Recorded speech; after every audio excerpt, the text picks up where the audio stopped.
Okay ဒီကကျွန်တော်တို့ HTML မှာ list တွေဘယ်လိုထည့်မလဲဆိုတာလေးကိုသင်ကြားပြသပေးမယ် Okay နော်အဲ့တော့ကျွန်တော်တို့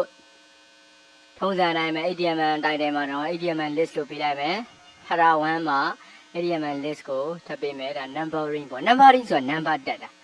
number တက်တယ်ဆိုတာ HTML စကားနဲ့ပြောမယ်ဆိုရင် order list အစဉ်အတိုင်းအစဉ်တကျ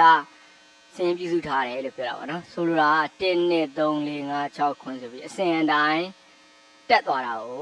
ပြောတာ order list နော်အဲ့တော့ဒါကျွန်တော်တို့ on ဆိုတဲ့ tab နဲ့အဖွင့်ပိတ်နဲ့ရေးလိုက်မယ် on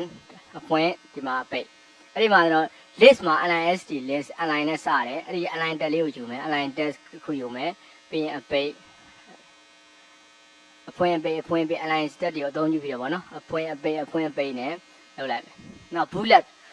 ဆိုတာအင်္ဂလိပ်စကားလုံးနဲ့ပြောမယ်ဆိုတော့ bullet ဆိုကြည်စံပေါ့နော်ဒါပေမဲ့ကွန်ပျူတာမှာတော့ဒါ bullet ဆိုတာအဆက်အပြောက်တင်နေတာလို့ပဲကျွန်တော်တို့ဘာလာပြန်လိုက်မယ်ဟုတ်ပြီနော် bullet လုပ်မယ်ဆိုရင် bullet ကိုကျွန်တော်တို့က unorder list လို့ခေါ်တယ် unorder list ဆိုတာ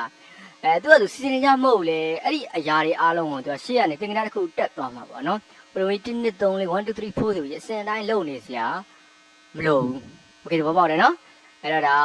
align list အဲ့ဒါကိုကျွန်တော်တို့ဒါ align list ကတော့ဒါဟိုဒီမှာပါတဲ့အတိုင်းပဲဒီ numbering လိုမျိုးပဲလိုပါတယ်ဒါပေမဲ့သူ့ရဲ့တက်ကတော့ unorder list ဖြစ်တဲ့အတွက် un အဖွင့်အပိတ်နဲ့ပဲရေးမယ်โอเคနော်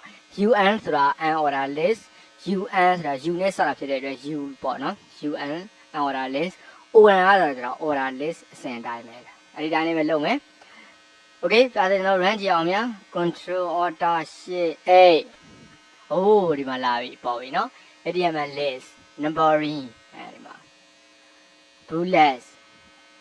ဒါလည်းရှင်းပြလိုက်ပါမယ်ဒါကွန်ပျူတာ basic and DTP ဆိုတာဘယ်သူမှကွန်ပျူတာလောကထဲစဝင်သင်ခဲ့ရတဲ့ဘာသာရပ်တွေပါဒါပြင်ကွန်ပျူတာ design ပေါ့ graphic design ပေါ့ဒါတော့ Photoshop အထိက video editing ပေါ့ဒါ Premiere ကို Panical တို့ Power Writer တို့ပေါ့နော် A+ hardware ဆိုတာ Windows တင်တာတွေစက်ပြင်တာတွေပေါ့networking ဆိုတာဒါ network ချိန်တာဂိမ်းဆိုင် internet ဆိုင်နေ internet service တွေချိန်တာ network security ဆိုတာလုံခြုံရေးပေါ့ဒါ hacking ပါလိုက်ရပေါ့နော်ကွန်ပျူတာရဲ့ accounting ဆိုတာ MYOB တို့ NCCI တို့စသဖြင့် Linux networking ဆိုတာ network မှာသုံးတဲ့ Linux OS ပေါ့ဒါ web design ဆိုတာဒါ graphic ဒီ admin waiver တို့ဒီလို HTML တို့ CSS တို့နော် JavaScript တို့စသဖြင့်ပေါ့ဒီပါလာရက်တွေပါ okay နော်